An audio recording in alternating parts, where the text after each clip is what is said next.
الشيطان الرجيم بسم الله الرحمن الرحيم السلام عليكم ورحمة الله وبركاته. الحمد لله الذي أحيانا بعدما أماتنا وإليه النشور. أشهد أن لا إله إلا الله وأشهد أن محمدا عبده ورسوله. اللهم صل على محمد وعلى آل محمد. قال تعالى: أعوذ بالله من الشيطان الرجيم. بسم الله الرحمن الرحيم. قل اللهم مالك الملك تؤتي الملك من تشاء وتنزع الملك ممن تشاء وتعز من تشاء وتذل من تشاء بيدك الخير إنك على كل شيء قدير. Bapak Ibu jamaah salat subuh Masjid Raya yang dimuliakan oleh Allah Subhanahu wa Ta'ala. Marilah kita tak hentinya untuk bersyukur kehadiran Allah Subhanahu wa Ta'ala atas segala kebermelimpahan rahmat, nikmat dan karunia-Nya kepada kita, sehingga kita dapat beraktivitas di tengah-tengah hiruk pikuknya dunia ini, sekaligus dapat menyediakan waktu dalam rangka untuk beribadah kepada Allah Subhanahu wa Ta'ala. Salawat dan salam senantiasa tercurah untuk Nabi kita, Nabi Muhammad sallallahu alaihi wasallam. Bapak Ibu jamaah yang dimuliakan oleh Allah Subhanahu wa Ta'ala, kita sudah berada di hari ke-13 bulan Sya'ban 1445 Hijriah. Di dalam riwayat ini menjelaskan bahwa bulan Rajab adalah bulannya Allah, Syahrullah. Dan bulan Sya'ban adalah bulanku, kata Rasulullah. Dan bulan Ramadan adalah bulan umatku. Nah, sekarang kita sudah berada di bulan Sya'ban 13. Kita dianjurkan untuk banyak beramal ibadah, terutama ibadah puasa. Karena Rasulullah SAW amat senang, amat suka ketika amal ibadahnya diangkat kepada Allah Subhanahu wa Ta'ala. Makanya Rasulullah banyak berpuasa. Puasa Senin, puasa Kamis, dan Yaumil Bid 13, 14, 15. Hari ini hari ke-13. Esok 14, hari Minggu 15. Nah, sering kita mendengar Bapak Ibu adanya nifsu Sya'ban, hari ke-15 atau malam ke-15. Ada yang ngatakan banyak-banyaklah kita ini melakukan amalan-amalan sampai ada yang mengatakan baca Yasin berulang-ulang kali. Namun Rasulullah SAW pada bulan Sya'ban ini tidak ada pengkhususan, baik bacaan-bacaan, baik solat malam maupun puasa. Sampai ada yang melaksanakan puasa itu di hari yang ke-15. Puasa apa? Puasa nifsu Sya'ban. Solat apa? Solat nifsu Sya'ban. Memang sekali lagi Bapak Ibu, saya amat senang, amat suka kata Rasulullah SAW, dikala aku berpuasa, amalku diangkat oleh Allah. Seluruh amalku diangkat oleh Allah Subhanahu wa ta'ala. Sebenarnya Bapak Ibu, amal itu setiap hari dilaporkan oleh malaikat. Baik di waktu asar maupun di waktu subuh. Itu dilapor. 2 kali malaikat Allah melapor kepada Allah, inilah amalan-amalan hambamu. Jadi amat merugi dikala malaikat membawa laporan catatan, kita tidak ketik nama di situ. Nah, solat subuh ini tidak ketik si fulan itu solat subuh berjamaah, tidak masuk laporan, rugi.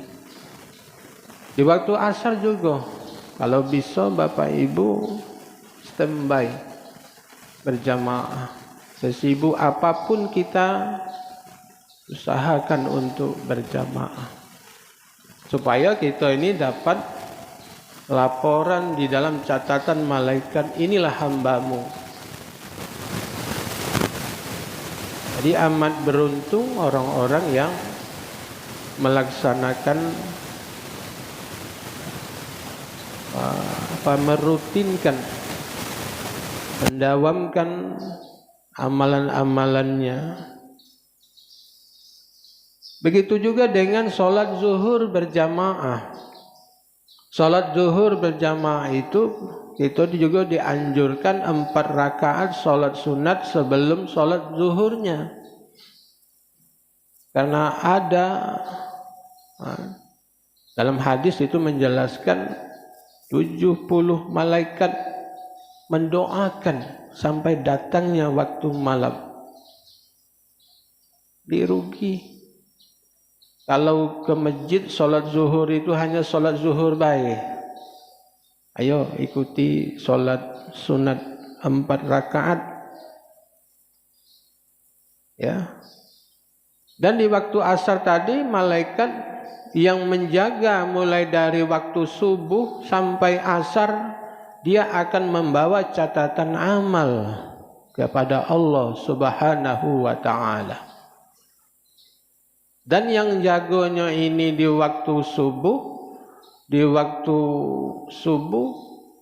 sampai zuhur, sampai asar melapor, dan waktu-waktu asar, maghrib, isya dan subuh juga melapor kepada Allah Subhanahu wa ta'ala.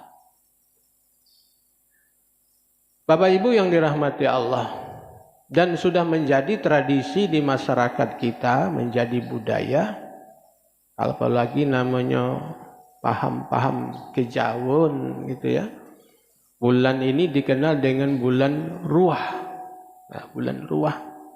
Biasanya bulan Ruah ini hampir tiap malam padang 3-4 rumah sedekah ruah. Ya, sedekah ruh. Mendoakan ruh-ruh orang yang sudah mendahului, yang sudah meninggal dunia. Nah ini Pak, masa ia mendoakan keluarganya, orang tuanya hanya sekali setahun, ya? Tapi sudah menjadi kebiasaan tradisi manggil orang ke rumah, Ya, ngajak makan, sudah ngajak makan, baca tahlil, baca yasin, apa itu? Doakan Al-Fatihah untuk bapak aku, Al-Fatihah untuk makku. Habis Al-Fatihah dikirimi. Dia saat berdoa Al-Fatihah bahkan sampai puluhan kali. Sebanyak keluarganya yang ada di rumah dicatat. Tolong dibaca Al-Fatihah, dikirimkan. Ya, dikirimkan Al-Fatihah. Inilah tradisi-tradisi yang kalau kita jenguk tuntunan panduannya kepada tuntunan Rasulullah SAW dekati. Ya, habis Al-Fatihah dikirimkan. Nah, begitu juga di rumah berikutnya, undang makan. Nah ini, kalau kami di Padang itu Bapak doa selamat nak masuk puasa, sama baik sebenarnya itu.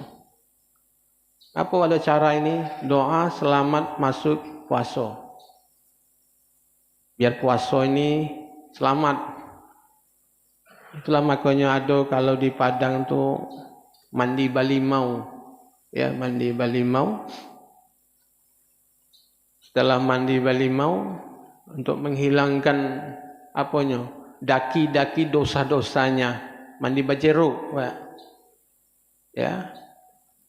Itu yang dilakukan tradisi-tradisi mungkin sesuai di kampungnya masing-masing. Kalau paham kejawen tadi itulah. Termasuk kita ini Bapak Ibu berziarah kubur menjelang masuk puasa. Tengoklah kuburan kita bersinian, ya. Seminggu nak jalan puasa cak seperti tempat tamasya dikunjungi orang. Kalau kita jenguk dari arti makna sebenarnya ziarah itu kapan saja sebenarnya kita berziarah, silakan. Nak nunggu nyelang masuk puasa, nak nunggu nyelang lebaran. Nah, apa yang dibawa di situ? Bawa kembang, bawa ayo secere, bawa buku Yasin. Ya, sekali setahun. Sekarang sudah ada orang bikin jasa-jasa di depan masuk di kuburan itu jual kembang pakai ayo. Nah, apa bawa kembang? Ini kalau kembang lah disiram di kuburan, bukti ada dulurnya lah datang. Ya, itu kata dia. Setelah saya tanya, ngapo kembang ini disiramkan di kuburan? Bukti karena ada saudaranya lah berziarah. Yang namanya ziarah itu Bapak Ibu yang dirahmati Allah, kapan saja. Sesuai dengan tuntunnya berziarah itu kan mengingatkan bahwa yang masih hidup ini kalau berziarah mengingatkan dia kepada akan kematiannya masing-masing. Yang kedua, kalau kita berziarah itu juga kalau hatinya ini keras bagaikan batu, mudah-mudahan akan melembutkan hatinya. Ya, sehebat apapun batu yang keras ditimpa oleh air berlubang akhirnya hancur juga. Jadi tidak ada mungkin orang-orang yang berziarah ke kubur itu ya tidak akan membuat hatinya terenyah. Yang keras hati itu akan melembutkan hatinya. Jadi tidak ada ajaran dari Rasulullah SAW nyampai di kuburan bawa buku Yasin, baca Yasin. Kadang-kadang ada jasanya pula. Di situ di kuburan itulah ada orang tukang baca Yasinnya. Masya Allah. Ada pula jasa tukang baca doa. Masya Allah. Sama dengan seperti bapak ibu apa namanya anak yang lahir itu marhabah. Nanti tuntunnya sebenarnya di dalam tuntunan Rasulullah SAW marhabah, baca marhabah. Yang disuruh disunahkan di dalam agama itu ada akikah. Akikah. Di hari ke-7, di hari kelahirannya. Inilah akikah ini sampai-sampai didebatkan supaya dia bisa berakikah. Ya, lagai lah tuo, apa ini kan lu akikah di tempat aku nanti sama-sama. Itu diperdebatkan, itu akan menguntungkan bagi salah satu pihak. Padahal dalam urusan agama tidak bisa tawar-menawar. Kalau memang kita tidak mampu berakikah di waktu kita lahir di hari ke-7 sampai di hari ke-21 dalam hadis itu, ya sudah. Terbebas. Jangan mengungkit-ungkit lagi dulu di waktu kelahirannya tidak mampu. Nah sekarang lah mampu, akikah dulu baru katanya berkurban. Itu didebatkan terus supaya orang mau berakikah dengan alasan karena mereka itu tergadai, harus ditebus. Padahal akikah itu hukumnya sunnah, gugur kalau tidak mampu untuk memotongkan, ya. Nah ini acara marhabanya besar-besaran tapi bukan akikah. Sama dengan urusan kita berziarah ke kubur tadi. Ziarah kubur baru datang kita kan dianjurkan baca salam, assalamualaikum ya ahli kubur. Kan itu kita yang dianjurkan. Bukan macam-macam, ya.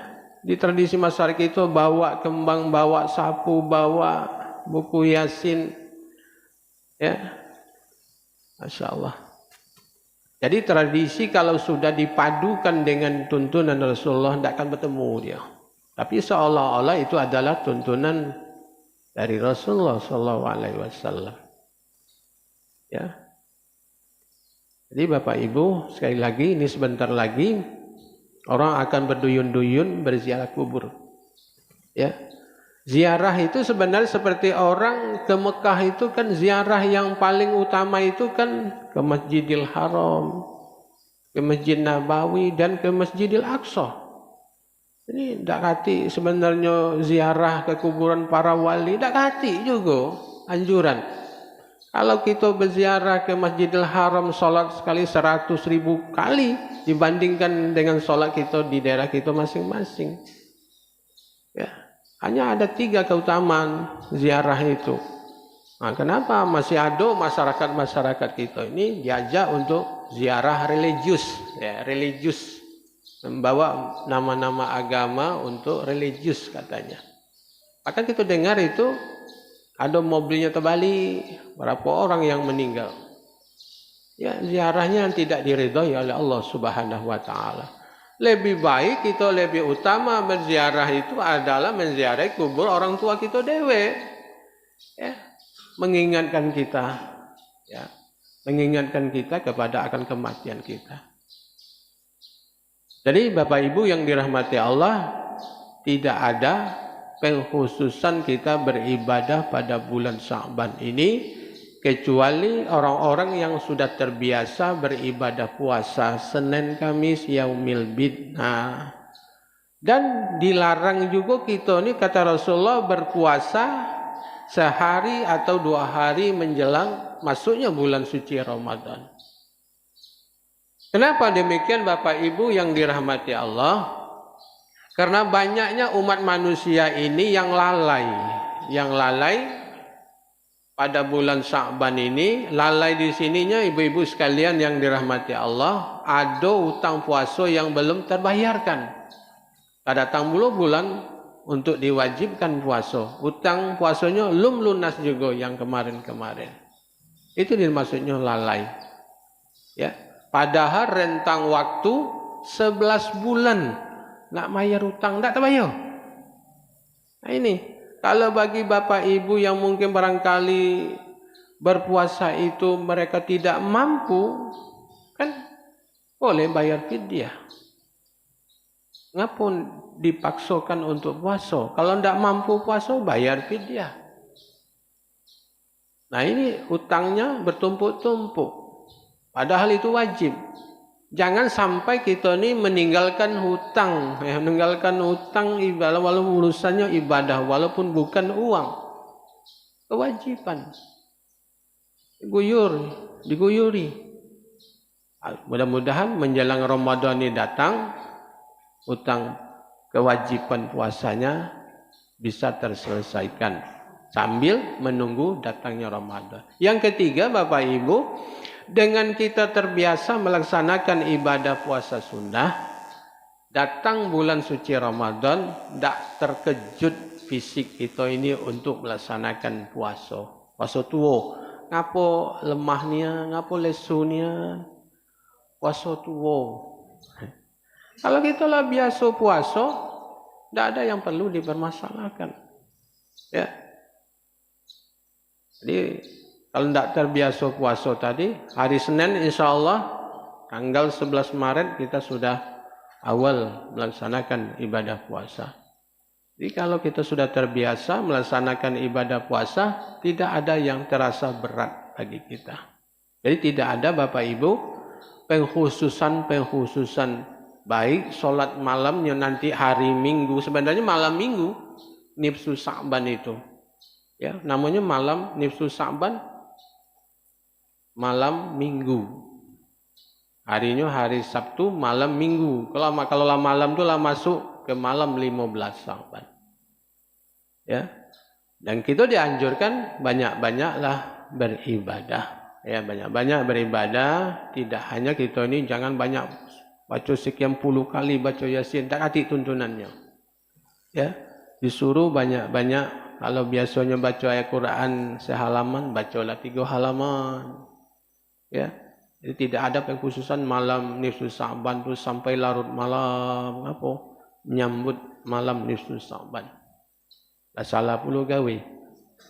Ya biasa-biasa saja ya. Biasa-biasa saja kita melaksanakan ibadah. Kemudian itu juga Bapak Ibu, selain kita melaksanakan puasa sunnah, ya, melaksanakan ibadah sholat sunnah, ya biasa-biasa saja. Kalau kita memang sudah terbiasa hampir di setiap malam kita melaksanakan sholat malam, kerjakan. Tidak boleh juga berlebih-lebihan. Sebenarnya inilah katakan kata Rasulullah, bulan Sa'ban bulannya aku, kata Rasulullah. Sedangkan nanti Ramadan itu kesempatan kamu umatku untuk beribadah yang lompatan-lompatan pahalanya luar biasa yang disediakan oleh Allah Subhanahu wa taala. Mudah-mudahan Bapak Ibu melalui ibadah-ibadah yang diajarkan oleh Rasulullah SAW akan mendapatkan ganjaran pahala dari Allah Subhanahu wa taala. Jangan kita ini melampaui apa yang tidak diajarkan, yang tidak dikerjakan oleh Rasulullah SAW, semua itu akan sia-sia nanti di hadapan Allah Subhanahu wa taala. Mari kita sambut kedatangan bulan suci Ramadan dengan senang hati, tentunya dengan menyiapkan diri fisik dan mental kita dan segala sesuatunya agar dapat nanti pada bulan Ramadan yang datang setengah bulan lagi kita dapat melaksanakannya. Sebagaimana doa yang dibaca orang itu, semoga dipertemukan, ya, semoga dapat kesempatan dengan bulan Ramadan yang akan datang. Kalau bulan Ramadannya lah datang, tak ngapa kita kalau tidak melaksanakan ibadah semaksimal mungkin. Banyak orang berdoa, ya Allah temukan aku ini dengan bulan suci Ramadan, puasa ida, ya. Tapi puasa pertama baik, Pak. Puasa pertama baik. Kaget lebaran duluan. Ya. Seminggu warnanya lebarnya lah lebaran di pasar. Apakah ini yang dikatakan agama yang sesuai dengan tuntunan Rasulullah SAW? Ya, mudah-mudahan kita minta kepada Allah semoga diberikan kesehatan, diberikan kesempatan sehingga dapat melaksanakan ibadah-ibadah yang diperintahkan oleh Allah dan Rasul-Nya kepada kita. Dan semua kita mudah-mudahan terjauh dari hal-hal yang tidak diinginkan, dari hal-hal yang berupa bala, petaka, hal-hal yang buruk yang akan datang kepada kita. Semoga kita terhindar dari semua itu dan kita mendapat petunjuk dan hidayah, kemudahan dalam melaksanakan perintah Allah dan menjauhi segala yang dilarang oleh Allah Subhanahu wa taala. Dan ini saja mungkin barangkali Bapak Ibu, semoga kita tidak ada melakukan amalan-amalan yang tidak diajarkan oleh Rasulullah SAW. Cukup apa yang diajarkan oleh Rasulullah saja kita melaksanakan tuntunan-tuntunan itu. Semoga bernilai pahala di hadapan Allah Subhanahu wa taala. Terima kasih. Assalamualaikum warahmatullahi wabarakatuh.